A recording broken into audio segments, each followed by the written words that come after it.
Christina, we're doing a 40s retro wave pattern to her hair that it can be easily achieved with, you're gonna not believe this, but a flat iron. So to start out with, we're gonna put in a nice lightweight mousse to Christina's hair, just to add volume at the root.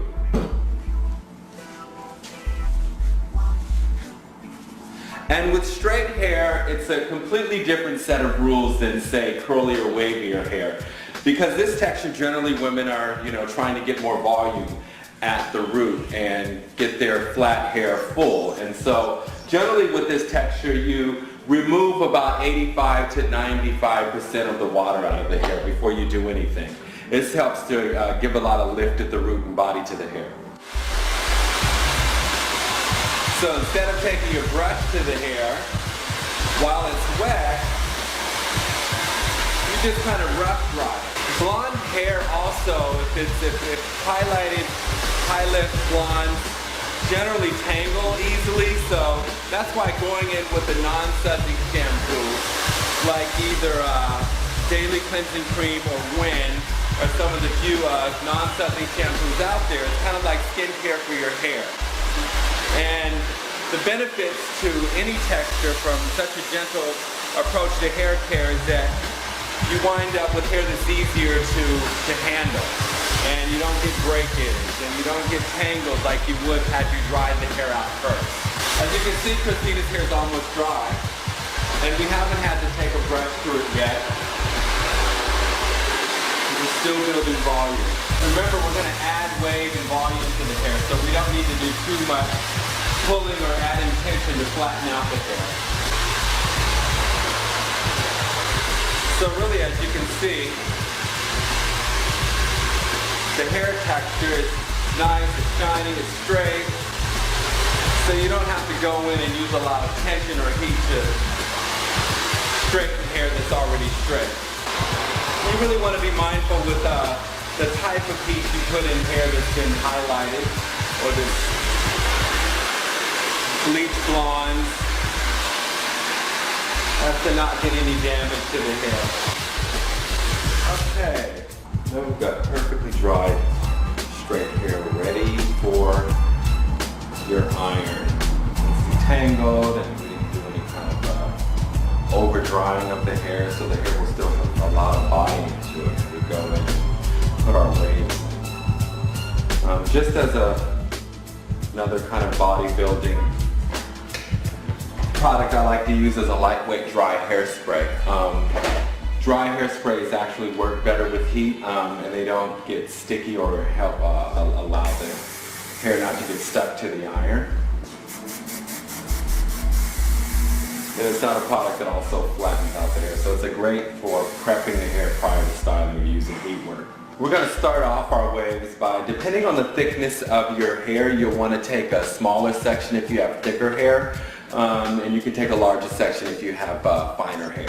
So with Christina, she's got a kind of a medium grade hair type that's it's not too fine, it's not too thick, she's got the perfect hair texture.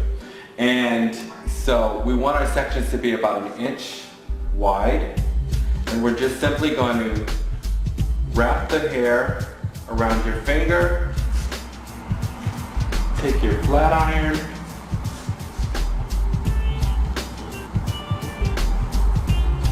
what this does, we'll give it a nice crimped waving pattern that is simple to do. Holds it usually around 30 seconds.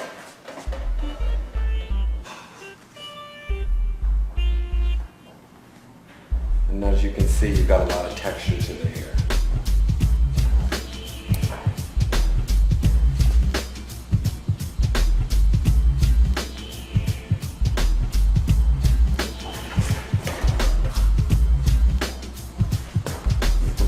Clip, go into your next section.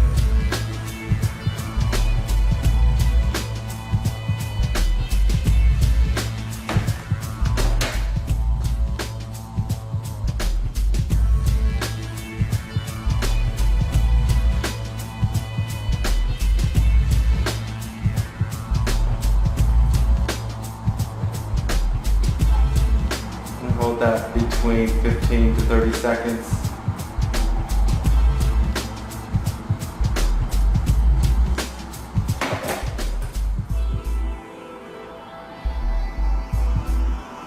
So the great thing about getting these waves with a flat iron is that if you're kind of dexterity challenged with a curling iron, a lot of times our curling iron can kind of get complicated as to how you hold it. And what's great about a flat iron is that it's literally just two tongs. So it's much simpler for the person doing their own hair to get great results. Basically just work around the head. Yeah, these styles are really great because they actually wear better after the next day because the hair has more texture to it. So you can get a couple of days, 2 or 3 days out of this. Then you can even move into maybe putting your hair half up and half down, getting additional days out of it. And it doesn't matter which direction you do your pin curls, any direction, it'll just hang. You want a more kind of unstructured wave pattern because it's a little more modern than having something too structured. Hot tools have gotten really great over the last few years. A lot of the store-bought ones you get in the drugstore work just fine. You want to make sure that you get a flat iron that has a dial on it and has a temperature range, usually from about 210 to about 375 at the most is all you need. And this is also a great way to be able to set your hair at night. So it's not something you have to feel like you need to do in the morning. It's something that's, particularly if your hair is only 90% dry and you've got a lot of moisture in it, just lightly setting it with some heat and with these pin curls in a flat iron at night will have a great set in the morning. Doing your hair at night also requires you not to have to put so much heat on your hair because a lot of times you're just reactivating either the hairspray or really taking advantage of how much moisture has been left in the hair. So then at night all you need to do is probably sleep with a scarf on or a bonnet. Bonnets aren't so sexy, so stay with the scarf. So in the morning you just take your clips out. Another thing you can use if you're going to sleep in the morning is a lot of times these clips your clips can be too uncomfortable to sleep with, so using a large bobby pin will make it much more comfortable to sleep. And then in the morning, you simply take your bobby pins out and gently brush your hair, putting a little bit of finishing cream in the hair to add more moisture and definition to your set. This steam coming off of the hair, that's always a good indicator that you're not doing any damage to the hair. Okay, so I'm on my last section, and this literally took under 30 minutes, but you also don't have to take as many sections as I take. You can simply take 4 sections in the front, a couple sections in the back, and maybe 3 or 4 sections on top. Starting to take our clips out. And the great thing about not pre-drying the hair or using a lot of heat on it to make it smoother than it needs to be is that you end up with a lot of texture to the hair. Generally, like I said, women with straighter, finer hair are looking for more texture in their hair. They're not looking for frizzy hair, they're just looking for their hair to have more texture to it.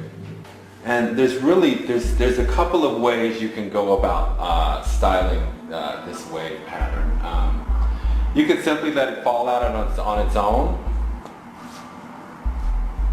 I like giving hair the opportunity to evolve on its own, so I don't like doing a lot to it. Or you could simply brush it out. But if you can see, you've got a really great wave pattern to hair that was straight. So now what I'm going to do is take Hair Rose Finishing Cream. It's to be used on dry hair for flyaways, add more moisture to the hair.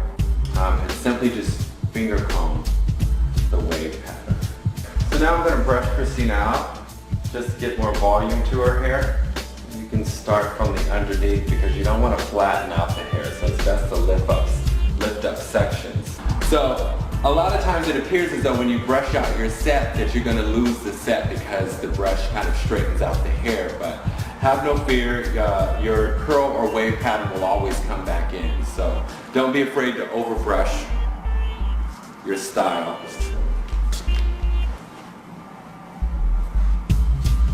And as you can see, Christina has a lot more bobby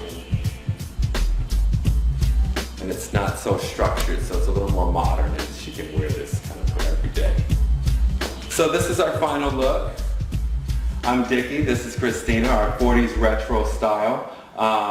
And for more of these kind of tips and products, you can always go to naturallycurly.com, and it's a wealth of information that you can find to learn about your hair texture.